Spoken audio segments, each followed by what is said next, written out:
Uniforme à l'école, eh bien dans le camp Macron, la tenue scolaire fait son chemin. Alors la rentrée scolaire du gouvernement, elle s'est faite sous le signe de l'autorité. Vous avez sûrement été attentif à ces propos d'Emmanuel Macron pour vanter sa politique scolaire, mais aussi à la rentrée de Gabriel Attal, le nouveau ministre de l'Éducation nationale, qui, parmi ses premières décisions, a interdit le port de l'abaya dans les établissements scolaires.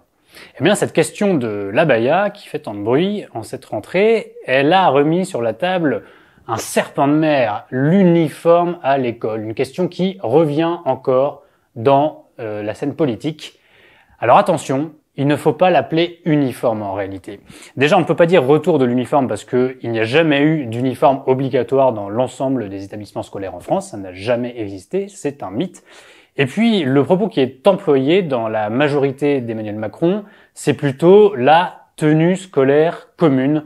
En somme, pas un uniforme à l'ancienne, mais une tenue déterminée qu'un établissement pourrait décider d'appliquer et de faire porter à ses élèves. Emmanuel Macron lui-même était assez circonspect, très prudent sur le sujet, là où sa majorité alternait entre le pour et le contre en fonction des interlocuteurs. Eh bien, dans une interview donnée à Hugo Décrypte, il s'est mouillé un petit peu plus. Regardez. Moi, je suis favorable à l'approche expérimentation-évaluation. J'étais plutôt favorable à l'approche par établissement. Je constate qu'il y a une telle pression sur ce sujet sur les chefs d'établissement que expérimenter et évaluer permettra d'éclairer le débat public. Alors voilà le nouveau mot d'ordre. Expérimenter selon des territoires. Ça tombe bien, des élus de droite sont prêts à le faire, de droite et même très à droite, puisque on parle là de Louis Alliot, le maire RN de Perpignan, de Robert Ménard, le maire de Béziers, mais aussi de Martine Vassal, qui préside le département des Bouches-du-Rhône et qui vient de la famille politique des Républicains. Des expérimentations qui pourraient donc s'étendre dans toute la France, mais pour donner quoi? Est-ce que c'est pour aboutir sur une règle générale?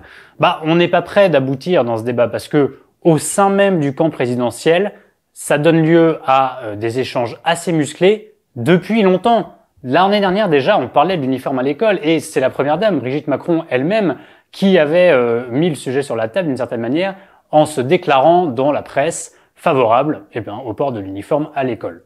On constate d'ailleurs politiquement que sur cette question, comme sur d'autres, c'est un clivage gauche-droite qui se reforme dans la majorité présidentielle.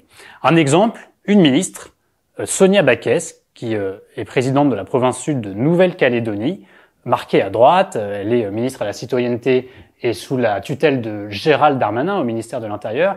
Ça fait longtemps que Sonia Backès plaide en interne et même à l'extérieur pour l'uniforme, ou en tout cas pour cette tenue scolaire commune. Pourquoi? Parce que chez elle, en Nouvelle-Calédonie, c'est ce qui se passe. Et cette ministre, Sonia Backès, explique que ça donne des très bons résultats, pas tant en termes de laïcité d'ailleurs, la question se pose moins là-bas, mais en termes sociaux, c'est-à-dire que cela épargne une dépense pour les parents qui n'ont plus à se demander quels vêtements ils vont acheter à leurs enfants, parce que tous les enfants portent tout simplement la même tenue pour aller à l'école. Et puis en face de Sonia Backès, il y a la fameuse aile gauche de la Macronie, ces quelques ministres, ces députés qui ne sont pas du tout favorables à aller faire cette mesure marquée du sceau de l'autorité, bref, du sceau de la droite. Puis au milieu de tout ça, évidemment, il y a l'opinion publique, de sondage en sondage.